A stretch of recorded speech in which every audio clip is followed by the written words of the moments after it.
When the lockdown came, I decided not to continue because I wasn't sure with the online acting program that they introduced. Yeah. So I decided to part ways and then figure out my next steps. I think the only frustration is when, say, I have to self-isolate and I can't go out. I think that's the biggest one, especially with track and trace is just tracking you and you don't know where they are. Yeah. So with Falconway Productions, I want to specialize in doing headshots and showreels for actors. Find a way to do something just to get out there. Exactly. Even if it could be writing a script or telling a story or even looking out the window for inspiration.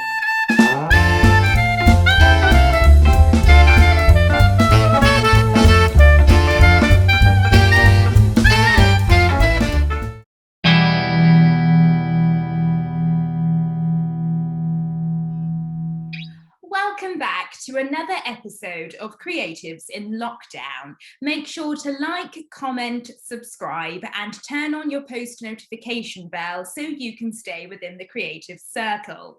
Now, my next guest on the show is actor and filmmaker Aidan. Hello, Aidan. How are you?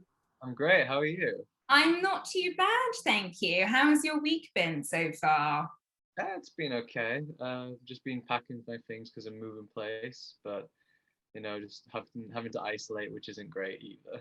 Oh, typical. Hopefully you can get out and about soon, back into the world of freedom.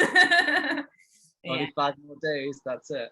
5 more days. Right, so let's crack on into the first question.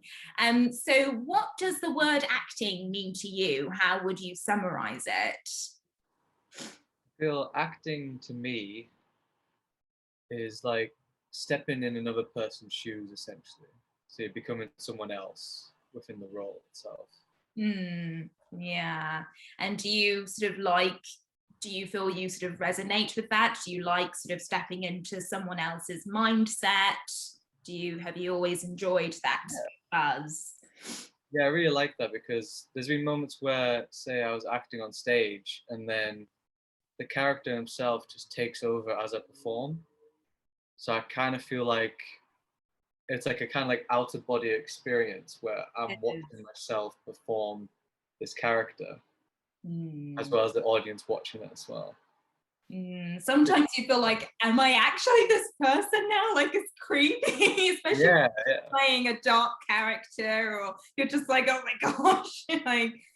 So you enter this bubble where you kind of just separate yourself from your body and then it just flows. It's really interesting. Right, exactly. And you just get so much into the zone. It's cool. I really enjoy doing it. So yeah, that's amazing. So tell us what you were doing creatively just before the lockdown in March 2020. Right, so March 2020. I think at that time I was still studying identity, for acting, and it was coming to my final term, and we were doing our final scenes to present in that final term. But I decided to not, when the lockdown came, I decided not to continue because I wasn't sure with the online acting program that they introduced. Yeah. So I decided to part ways and then figure out my next steps during lockdown. Yeah. Did you enjoy Identity? Was it, because I've heard some great reviews about it. It's a very good institute for training. Yeah, I think it's really good because they really focus on you as a person and also like the characters you portray.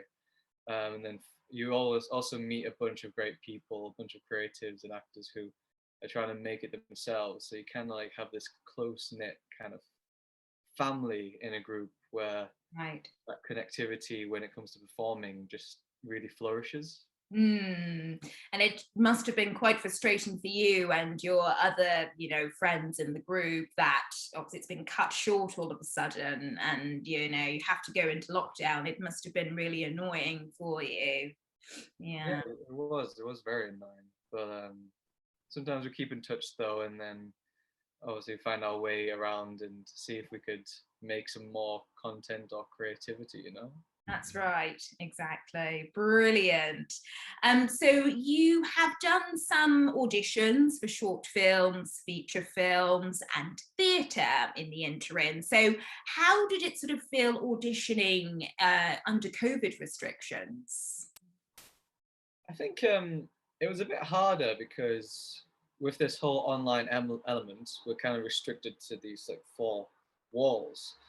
And a lot of it was done either through Zoom or via self-tapes. Hmm. The self-tape is something that I'm really used to anyway, but I think just the Zoom itself, the aspect of doing it live through a laptop was a different element compared to doing the usual self-tapes. Because it almost must feel, does it sort of feel like a barrier between you and the audience? Kind of, it makes it more Yeah, harder for you to feel that you're actually performing, if that makes sense. yeah, that's true because I remember when I was doing one of the theatre auditions and the casting director and the casting directors were just sat on the chair as you are now, just watching.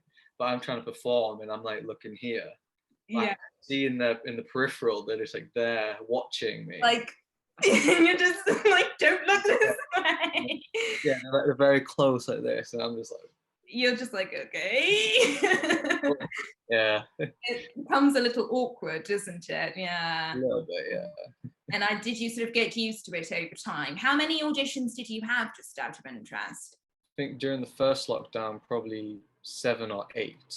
Okay, that's pretty good still. That's really good. Nice, fantastic. So you mentioned you had a job as a waiter last year. Now, did this help you sustain sort of financially during the lockdown, or not? Um, I think during the lockdown, it didn't help as much because of the furlough aspect of it. Yeah. So obviously, it cuts our income a lot shorter than it should be. Mhm. Um, but it was kind of sustainable in the bare minimum. Yes. So it was very difficult, I thought. Yeah. Yeah, and I guess it must have been like sort of difficult as well to, like, with the whole PPE aspect and wearing face coverings and all of that. It's just all very bizarre and new kind of Yeah, yeah. I situation. actually still work as a waiter, so like, Do you? yeah, so I still have to wear Ah, the masks as well.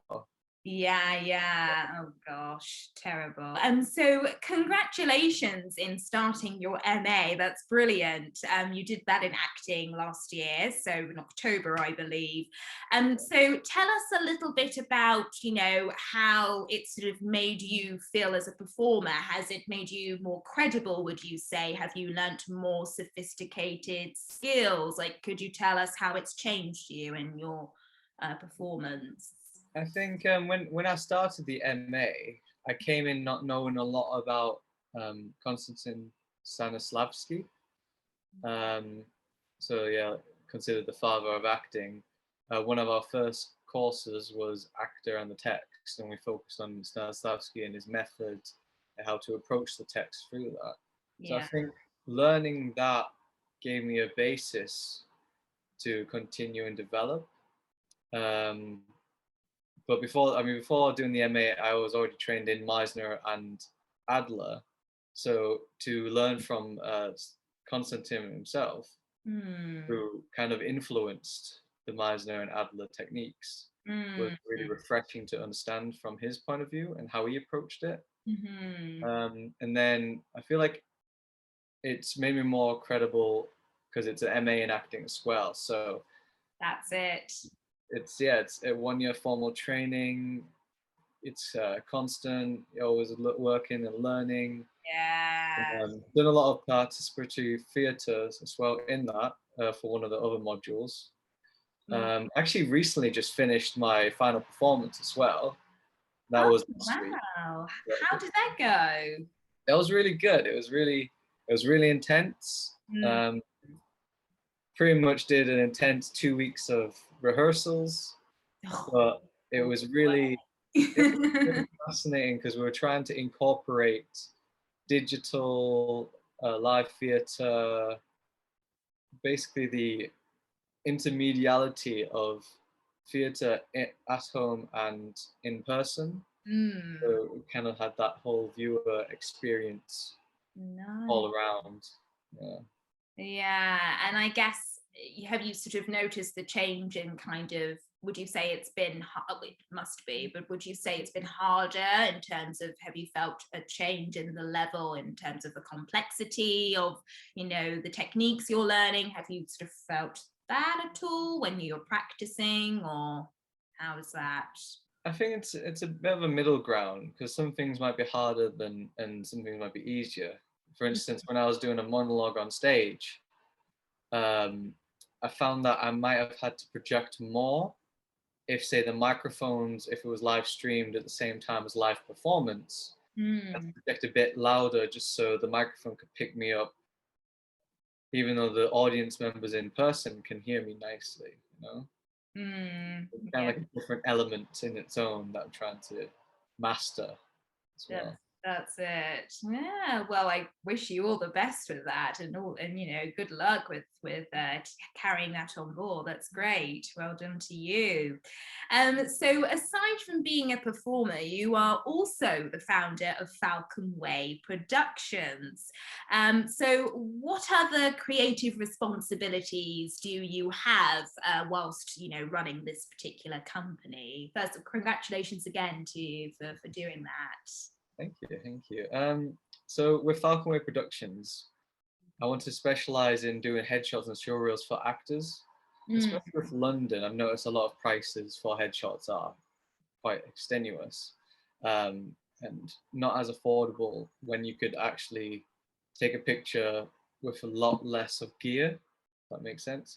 And even the showreels itself, because I'm getting auditions where they're big auditions, but through my show reel, it's not one constant scene after another. They're like 1 minute clips that I've put together. And I even have a monologue in my show reel. So it's just me performing just off camera a monologue to someone invisible. So I think as long as you have the performance, then you don't need X amount of money, a lot of money just to have this fancy show reel or headshots.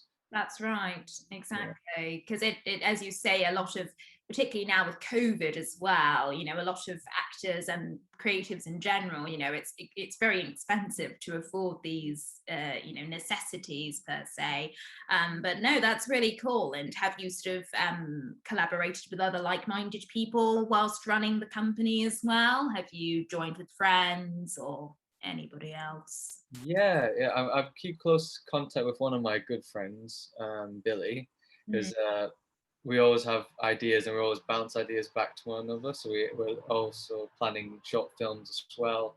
There's one that there's two that we have to plan to shoot in this year, actually.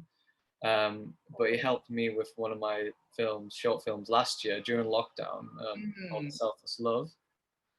And then with that crew for a Selfless Love, I kind of just got in touch with people who I met, who are also passionate about the industry, some who I met through BFI Future Film Festival, some Nice. who I know from Identity, you know, which collaborates and work together and create some art, you know. Yeah, onwards and upwards. I hope that sort of grows from strength to strength, and looking forward to seeing where the company goes. So has the pandemic at times made you more resilient and determined, or would you say it has made you frustrated and impatient? I think it has made me more resilient in the sense that if I'm sat on my desk, I want to get moving and do stuff.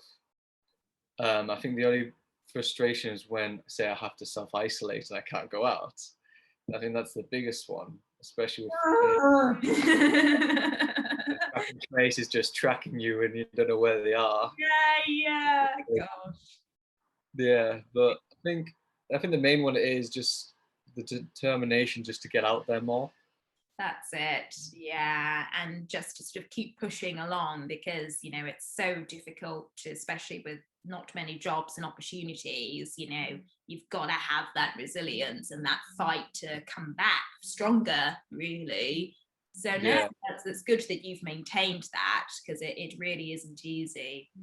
So if you could summarize your success over the last year in one word, what would it be and why? I think I have to go back to resilient, really, from that previous question, because I think that really flourishes with me at the moment, where you just keep going and pushing no matter what. Uh, Even though if life gets tough and if you're trapped in four walls, then find a way to do something just to get out there. Exactly. Even if it could be writing a script or telling a story or even looking out the window for inspiration, or just walk around the park.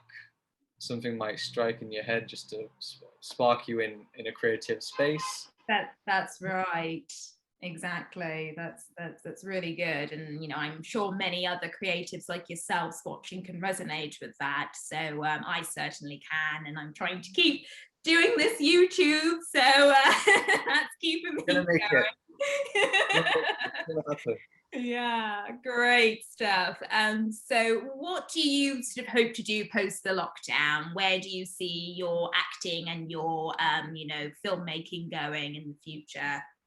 So I think post lockdown, just going to keep pushing and doing auditions or making short films or features, hopefully in one day. Working in crew as well. Just develop my mindset for being on actual sets, and gain greater knowledge from that. Yeah. But yeah, that's pretty much it. Going back to resilient, and keeping the mindset going. That's great. That's awesome. Yeah, just looking forward to seeing the developments there. Great stuff. And the final question, favorite film currently and why? This can be Netflix or wherever, Amazon Prime, wherever you watch your films. And would you recommend it? So yeah, favorite film I'd say is Nobody, that I watched in the cinema recently. It was done by the producer who did John Wick. Okay. So I haven't seen John Wick myself, but I know I've seen clips where it's very high action octane, like pumping, adrenaline pumping, and watching Nobody really, really inspired me in the sense of how this story was. If you take it as it is, it's very plain, but then when you keep watching it, it just gets faster and more upbeat and more exciting, and then the adrenaline flows. You kind of feel like you're a bit on the edge of your seat because of all that action. But then the storyline's perfect as well. I don't want to ruin much, but it flows to a nice conclusive end, shall I say. Nice. I recently saw Cruella in the cinema, and that was just great. Emma Stone's English accent, was just fantastic. And again, it's one of those films that grip you into your seat, and you're constantly just glued to the action. You almost sort of feel like you're there, like right beside these characters. It really, really does engage you. That's good. It's on my list to watch that. Yeah, and you can learn so much from these actors as well, which is great. Oh, and thank you for that. And that is it. I've really enjoyed the interview. It's been great. And like I say to all my other people that come on the show, all the best with your career, and I'm sure your success will grow and grow with time, and just keep being resilient. A key word. Resilient. And just before we wrap up the interview, would you like to share your socials so people can know where to find you?